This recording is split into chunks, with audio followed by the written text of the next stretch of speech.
নমস্কাৰ বন্ধুসকল, সকলোকে জিত আছাম ইউটিউব চেনেললৈ আপোনালোক সকলোকে স্বাগতম জনাইছোঁ। বন্ধুসকল, বহু বন্ধু বান্ধৱীয়ে কমেণ্ট কৰিছে অসম পুলিচৰ ইণ্টাৰভিউ কেতিয়া হ'ব, কেতিয়া অনুষ্ঠিত হ'ব, এতিয়া কৰোণা আহিছে কেঞ্চেল কৰিব নেকি।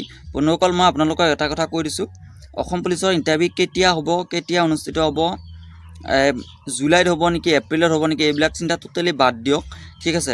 কাৰণ কোনো ধৰণৰ এতিয়া ইণ্টাৰভিউ অনুষ্ঠিত নহয়। আগতে যিমান আছিল, যিবিলাক ইণ্ডিয়ান আৰ্মি পৰ্যন্ত SSCৰ যি এক্সাম অনুষ্ঠিত হ'ব লগা আছিল, সকলো এক্সাম পোষ্টপন কৰি দিছে।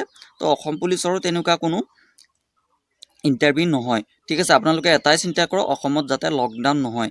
ডেট মিনছ আপোনালোকে বুজিব পাৰিছে মই কি ক'ব চেষ্টা কৰিছোঁ। চৰকাৰে যি কৰোণাক লৈ যি নিৰ্দেশনা জাৰি কৰিছে, সেই নিৰ্দেশনাসমূহ ভালদৰে মানি চলক, ঠিক আছে।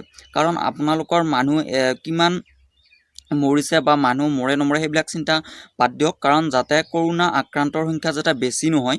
কাৰণ আপোনালোকে এটা কথা জানিব, যেতিয়া কৰোণাৰ আক্ৰান্তৰ সংখ্যা বেছি হ'ব তেতিয়া লকডাউন দিব, ঠিক আছে। সেইটো নিশ্চিত। আপোনালোকে এজন মৰিছে দুজন মৰিছে অসমত সেইটো কোনো মেটাৰ নকৰে।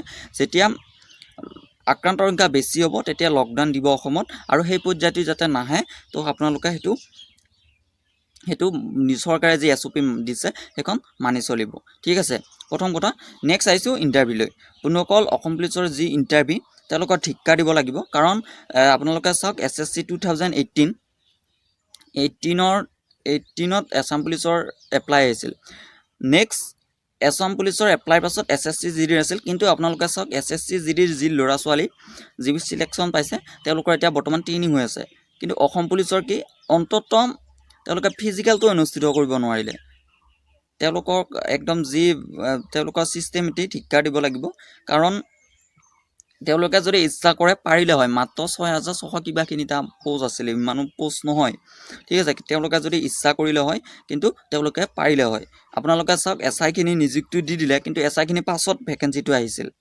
SI যিটো ভেকেঞ্চি আহিছিল সেইটো পাছত আহিছিল, কনষ্টেবলৰ ওপৰত পাছত আহিছিল। কিন্তু সেইটো এতিয়া বৰ্তমান ট্ৰেইনিঙত আছে ল'ৰাবিলাক। ট্ৰেইনিং হ'ব আৰু 18 ট্ৰেইনিং হৈছে চাগে, ঠিক আছে। তো তেওঁলোকৰ এই কৰ্মক আমি একদম ধিক্কাৰ দিছোঁ, ঠিক আছে। কাৰণ এইকাৰণেই, কাৰণ ল'ৰা ছোৱালীৰ লগত অত্যন্ত খেলা ধূলা কৰিছে। কাৰণ এবাৰ নহয়, আপোনালোকে চাওক, নৱেম্বৰৰ কথাটো গমেই পায়, যিসকলে ফিজিকেল দিছে আকৌ দিব লগা হৈছে। কিন্তু কি কৰিছে, যি আকৌ ফেব্ৰুৱাৰীত হ'ব লগা আছিল, ফেব্ৰুৱাৰীতো পোষ্টপন হৈছে।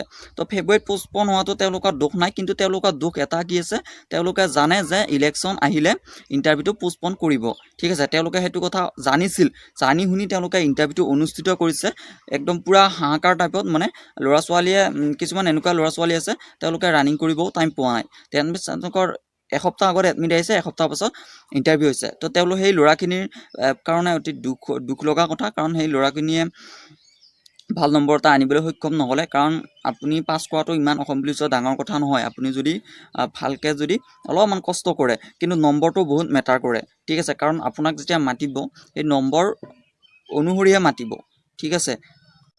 তো সেইটো বহুত মেটাৰ কৰে। তো এইটো তেওঁলোকৰ ভুলৰ কাৰণে, সেই ল'ৰা ছোৱালীৰ কাৰণে। কাৰণ সেই ল'ৰা ছোৱালীখিনিয়ে আকৌ ইণ্টাৰভিউ দিব নোৱাৰে, ঠিক আছে। তো সেইটো এটা বহুত দুখ লগা কথা ল'ৰা ছোৱালীখিনিৰ কাৰণে। নেক্সট বহু ল'ৰা ছোৱালীৰ কাৰণে কি হৈছে, যিখিনি ল'ৰা ছোৱালীৰ যিখিনি ল'ৰাৰ সময় বৰবাদ হৈছে। কাৰণ 3 বছৰ ধৰি তেওঁলোকে বহু সময় বৰবাদ কৰিছে।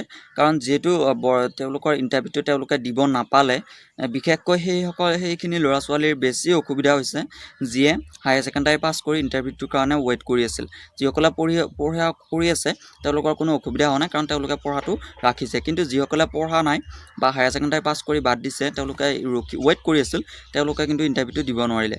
সেইখিনি ল'ৰা ছোৱালীৰ বাবে অতি দুখৰ কথা। কাৰণ তেওঁলোকৰ বহু সময় লোকচান হৈছে। কাৰণ এই 3 বছৰটো যদি তেওঁলোকে বেলেগ কিবা এটা কাম কৰিলে হয় বা বেলেগত থাকিলে হয়, তো ভাল পইচা এটা উপাৰ্জন কৰিব পাৰিলেহেঁতেন। কিন্তু ইণ্টাৰভিউ নহ'ল আৰু তেওঁলোকৰ সময় বৰবাদ হৈছে, ঠিক আছে।